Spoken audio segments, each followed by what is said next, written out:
नमस्कार। प्रांजल ज्ञान गंगा में आप सभी का स्वागत है। हम संक्षिप्त महाभारत का पाठ कर रहे हैं, जिसमें कि आदि पर्व के अंतर्गत ये सारी कथाएं आ रही हैं।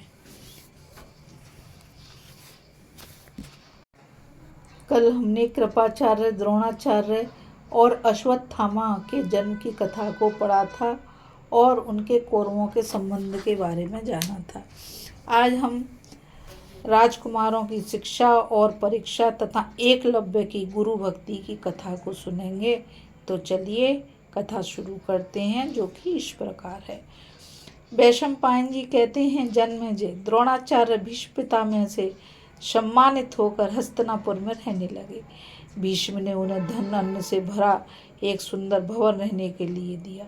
वे धृतराष्ट्र और पांडु के पुत्रों को शिष्य रूप में स्वीकार करके धनुर्वेद की विधि पूर्वक शिक्षा देने लगे। द्रोणाचार्य ने एक दिन अपने सभी शिष्यों को एकांत में बुलाकर कहा, मेरे मन में एक इच्छा है।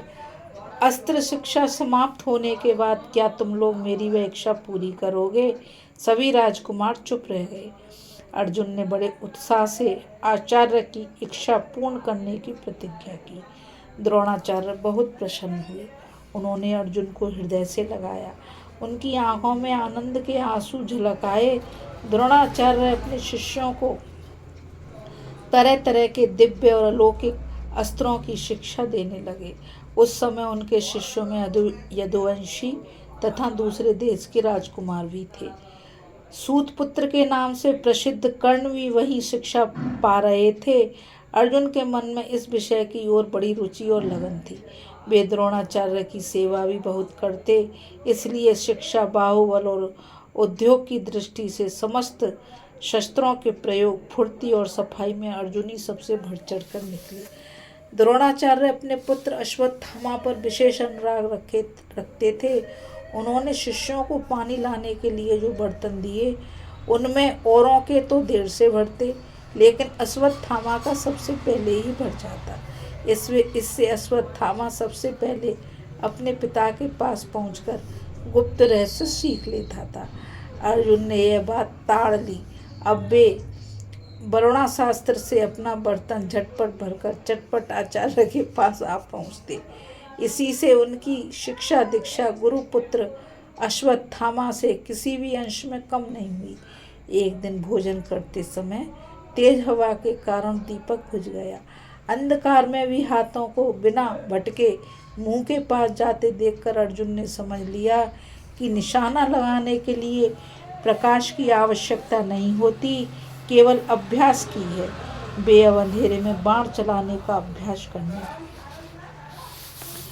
एक दिन रात में अर्जुन की प्रत्यंचा की टंकार सुनकर द्रोणाचार्य उनके पास आए और अर्जुन को हृदय से लगाकर कहा, बेटा, मैं ऐसा प्रयत्न करूंगा कि संसार में तुम्हारे समान और कोई धनुर्धर न हो। यह बात मैं तुमसे सत्य सत्य कहता हूँ।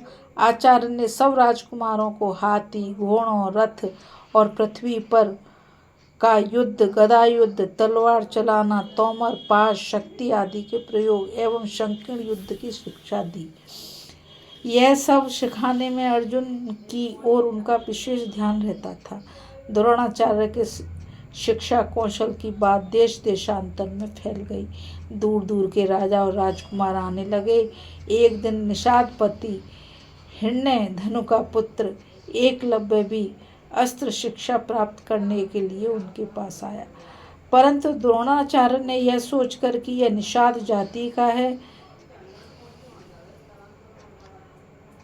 शिक्षा देना स्वीकार नहीं किया। यह लौटकर गए। वन में जाकर इन्होंने द्रोणाचार्य की एक मिट्टी की मूर्ति बनाई और उसी में आचार्य भाव रखकर उत्कट श्रद्धा और प्रेम से नियमित रूप से अस्त्राभ्यास करने लगा और अत्यंत निपुण हो गया। एक बार सभी राजकुमार आचार्य की अनुमति से शिकार खेलने के लिए वन में गए। राजकुमारों का सामान और एक कुत्ता साथ लिए एक अनुचर भी वन में चल रहा था। वह कुत्ता घूमता फिरता वहां पहुंच गया। जहाँ एकलव्य बाणों का अभ्यास कर रहा था। एकलव्य का शरीर मैला कुचैला था। वह काला मृग चर्म पहने था और उसके सिर पर जटाएं थीं। कुत्ता उसे देखकर भौंकने लगा। एकलव्य ने खींचकर 7 बाण मारे, जिससे उस कुत्ते का मुंह भर गया, परंतु उसे चोट कहीं नहीं लगी। कुत्ता बाण भरे मुंह से पांडवों के पास आया। यह आश्चर्यजनक दृश्य देखकर पांडव कहने लगे, उसका शब्द भेद और फुर्ती तो विलक्षण है। टोह लगाने पर भी उसी वन में उन्हें एकलव्य मिल गया। वह लगातार बाणों का अभ्यास कर रहा था। पांडव एकलव्य का रूप बदल जाने के कारण उसे पहचान न सके। पूछने पर एकलव्य ने बताया, मेरा नाम एकलव्य है। मैं भीलराज हिरण्यधनु का पुत्र और द्रोणाचार्य का शिष्य हूँ। मैं यहाँ धनुर्विद्या का अभ्यास करता हूँ। अब सभी ने उसे अच्छी तरह पहचान लिया। वहाँ से लौटकर सब राजकुमारों ने द्रोणाचार्य से सब हाल कह सुनाया। अर्जुन ने कहा, गुरुदेव, आपने मुझे हृदय से लगाकर बड़े प्रेम से यह बात कही थी कि मेरा कोई भी शिष्य तुमसे बढ़कर न होगा, परंतु वह आपका शिष्य एकलव्य तो सबसे और मुझसे भी बढ़कर है। अर्जुन की बात सुनकर द्रोणाचार्य ने थोड़ी देर तक कुछ विचार किया और फिर उन्हें साथ लेकर उसी वन में गए। द्रोणाचार्य ने अर्जुन के साथ वहां पहुंचकर देखा कि जटा वल्कल धारण किए एकलव्य बाण पर बाण चला रहा है।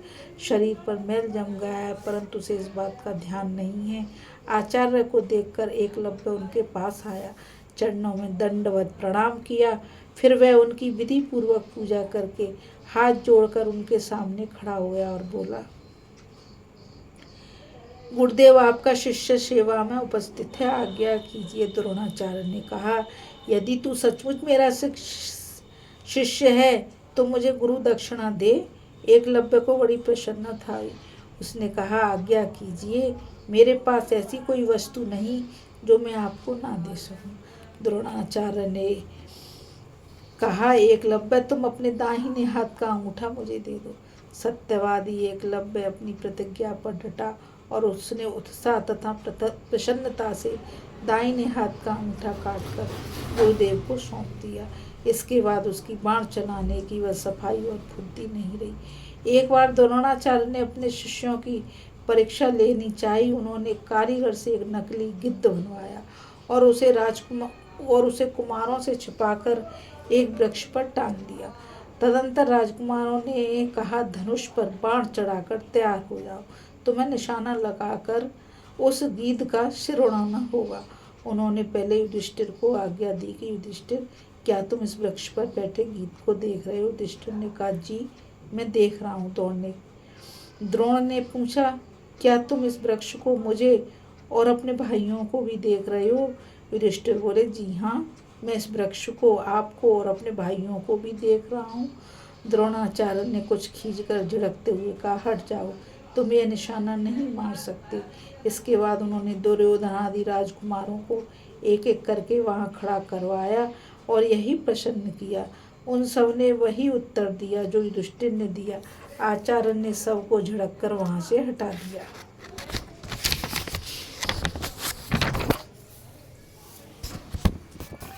अंत में अर्जुन को बुलाकर उन्होंने कहा, देखो, निशाने की ओर चूकना मत। धनुष चढ़ाकर मेरी आज्ञा की बाट जो हो। क्षण भर ठहर कर आचार्य ने पूछा, क्या तुम इस वृक्ष को गीध को और मुझे देख रहे हो? अर्जुन ने कहा, भगवान, मैं गिद्ध के अतिरिक्त और कुछ नहीं देख रहा हूँ। द्रोणाचार्य ने पूछा, अर्जुन, भला बताओ तो गिद्ध की आकृति कैसी है? अर्जुन बोले, भगवान, मैं तो केवल उसका सिर देख रहा हूँ, आकृति का मुझे पता नहीं है। द्रोणाचार्य का रोम रोम आनंद की बाढ़ से पुलकित हो गया। वे बोले, बेटा, बाण चलाओ। अर्जुन ने तत्काल बाण से गिद्ध का सिर काट डाला। अर्जुन की सफलता देखकर आचार्य ने निश्चय कर लिया कि द्रुपद के विश्वासघात का बदला अर्जुन ही ले सकेगा। एक दिन गंगा स्नान करते समय मगर ने द्रोणाचार्य की जांघ पकड़ ली। द्रोण स्वयं उसे छूट सकते थे, फिर भी उन्होंने शिष्यों से कहा, मगर को मारकर मुझे बचाओ। उनकी बात पूरी होने के पहले ही अर्जुन ने 5 पैने बाणों से पानी में डूबे मगर को बेध दिया और सभी राजकुमार हक्के बक्के होकर अपने अपने स्थान पर ही खड़े रहे। मगर मर गया और आचार्य की जान छूट गई। इससे प्रसन्न होकर द्रोणाचार्य बोले, बेटा अर्जुन, मैं तुम्हें ब्रह्मशिर नाम का दिव्य अस्त्र प्रयोग और संहार के साथ बतलाता हूँ। यह अमोघ है, इसे कभी किसी साधारण मनुष्य पर न चलाना। यह सारे जगत को जला डालने की शक्ति रखता है। अर्जुन ने हाथ जोड़कर अस्त्र स्वीकार किया। द्रोणाचार्य ने कहा, अब पृथ्वी पर तुम्हारे सिवा या तुम्हारे समान कोई धनुर्धर न होगा। बोलो श्री विष्णु भगवान की जय। बोलो गुरु द्रोणाचार्य की जय। बोलो संत अर्जुन की जय। अभी आप राजकुमारों की शिक्षा, परीक्षा तथा एकलव्य की गुरु भक्ति की कथा सुन रहे थे और कल हम रंगमंडप में राजकुमारों के अस्त्र कौशल का प्रदर्शन और कर्ण को अंगदेश का राजा बनना की कथा सुनेंगे। आज इस कथा में बस इतना ही। मुझ गीता रावत को आज्ञा दीजिए। कल फिर मिलेंगे एक नई कथा के साथ। जब तक के लिए राधे राधे, जय श्री कृष्णा और नमस्कार।